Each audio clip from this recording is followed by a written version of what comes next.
continuación vamos a ver un tema sobre la enfermedad pulmonar intersticial difusa.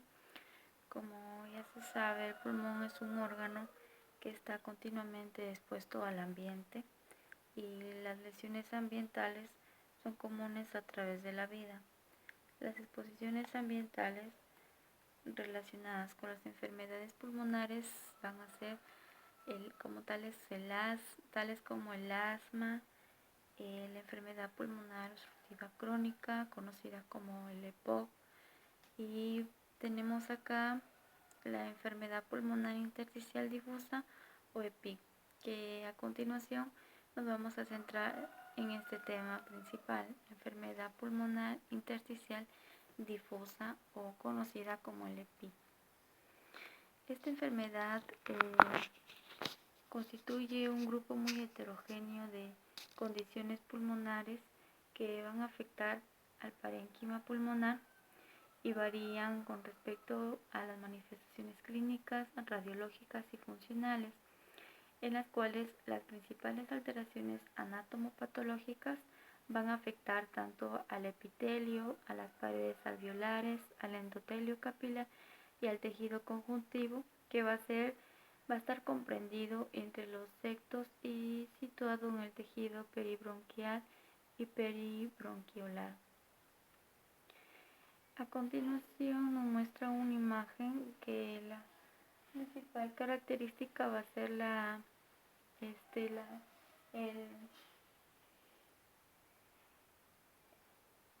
se muestran imágenes en panal de abeja. Tenemos en la imagen A las opaficaciones en la periferia. Nos muestran unas opaficaciones en la periferia. Acá nos viene mostrando la imagen, la flecha. Y en la imagen B, en la base, las ampliaciones de las opaficaciones y engrosamientos sectales. La EPI va a estar clasificada en 3 grupos. El primero, que va a ser neumonías intersticiales idiopáticas, que va a ser de causa desconocida, en la cual la más frecuente va a ser la enfermedad pulmonar intersticial idiopática, por ejemplo la fibrosis pulmonar idiopática, que va a estar caracterizada por la presencia de cuadro histológico radiológico de la neumonía intersticial usual. Y como segundo grupo va a estar asociada con entidades clínicas concretas, que va a ser de causa conocida, con las cuales son las enfermedades autoinmunes sistémicas, neumoconiosis, las inducidas por fármacos y radioterapias, las neumonitis por hipersensibilidad y las asociadas con las enfermedades hereditarias. Y por último tenemos al tercer grupo, que son las asociadas a entidades clínicas no bien definidas, que van a ser conocidas como las primarias. Por ejemplo, tenemos la sarcoidosis, microlitiasis alveolar, histiocitosis 10, amilodiosis. Y tenemos a la etiología. La etiología es muy variada, que se conocen más de 150 entidades diferentes, y el 35% va a ser posible identificar el agente causal. En la epidemiología tenemos que existen pocos datos sobre la epidemiología de las enfermedades intersticiales, y los datos que hay acerca de la incidencia y prevalencia son muy variables.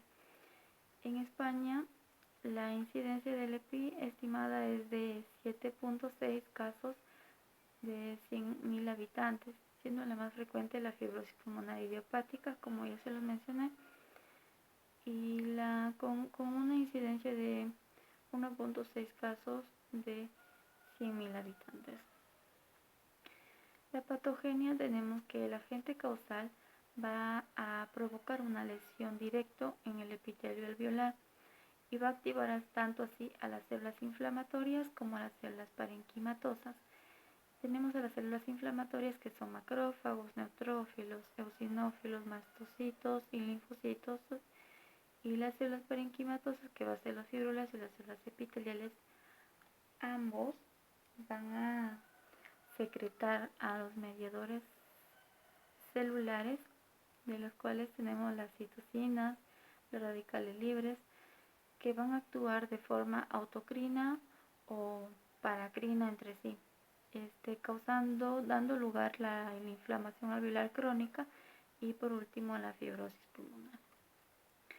En los factores de riesgo van a estar el tabaco, que esta orienta hacia la coexistencia del EPOC, la edad que va a ser de entre 20 a 40 años de edad y el sexo ocurre principalmente en mujeres. Hereditario constituye el 5% y los tratamientos previos y consumo de drogas. Las manifestaciones clínicas va a tener dos presentaciones, tanto aguda como crónica. En las presentaciones agudas tenemos a la sarcoidosis, neumonitis por hipersensibilidad, neumonía eosinofílica, neumonía intersticial aguda, los fármacos, radioterapia. Como la presentación crónica tenemos la fibrosis pulmonar idiopática, la neumonía intersticial no específica, la bronquiolitis respiratoria que va a estar asociada con la enfermedad pulmonar intersticial difusa, a la linfangioleiomyomatosis, microlitiasis alveolar, neumoconiosis. Y tenemos también a las manifestaciones asociadas que van a estar asociadas con la piel, punto digestivo en la piel que va a producir eritema nodoso, nódulos subcutáneos, exantema heliotropo, albinismo. Y en las afectaciones digestivas va a causar diarrea crónica, disfagia, aumento de glándulas salivales, sarcoidosis, neumonía intersticial. En la afectación ocular va a provocar escleritis, uveitis, afectación musculoesquelética, miositis, artritis, afectaciones óseas.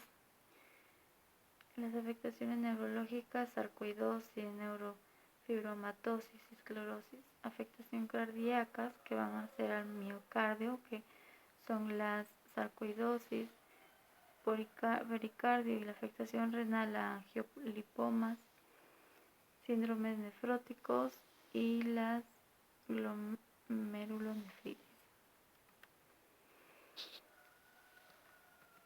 El diagnóstico se va a llevar a cabo en forma escalonada, comenzando primero por la anamnesis,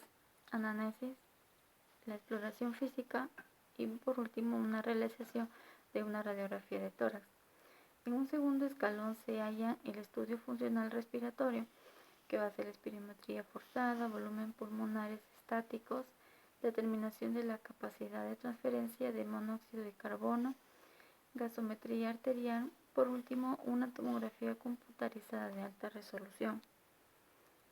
El patrón espirométrico más frecuente es el restrictivo con el DLCO reducida. En la CEPI el descenso de la capacidad vital es habitualmente mayor que el de la capacidad residual funcional y que el del volumen residual, por lo que la capacidad pulmonar total suele estar menos reducida que la capacidad vital. El DLCO es el parámetro más sensible en la detección precoz de la afectación intersticial y va a resultar más útil en la monitorización de la enfermedad. La DLCO está normalmente disminuida y si es inferior al 40% nos va a indicar una enfermedad avanzada. Y la radiología simple de tórax nos va a permitir valorar la distribución de las lesiones, monitorizar también su evolución y diagnosticar la aparición de complicaciones.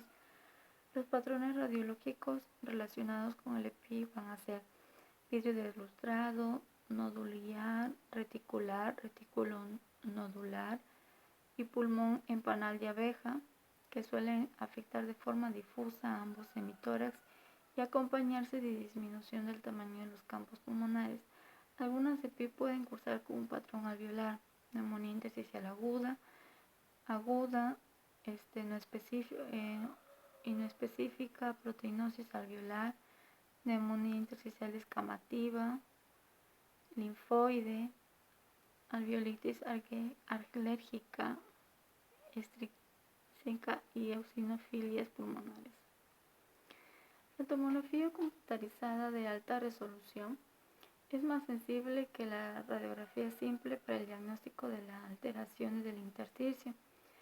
Esta tomografía es útil para valorar la distribución, la extensión y la naturaleza de las lesiones que presenta. Las imágenes reticulares son indicativas de fibrosis y las imágenes en vidrio de lustrado de inflamación. No obstante, cuando las imágenes en vidrio de lustrado van a ir acompañadas de imágenes reticulares, van a presentarse conglomerados de fibrosis y no inflamación.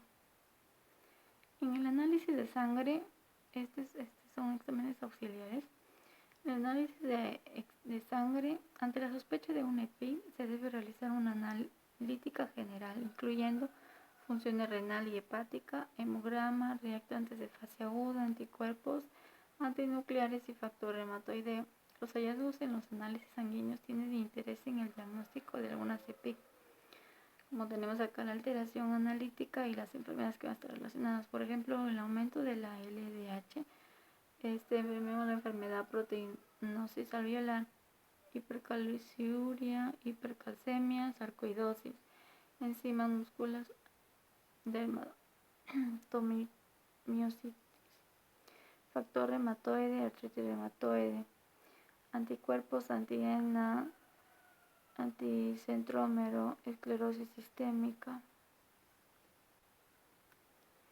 En cuanto al tratamiento, los objetivos fundamentales del tratamiento van a consistir en evitar la exposición al agente causal.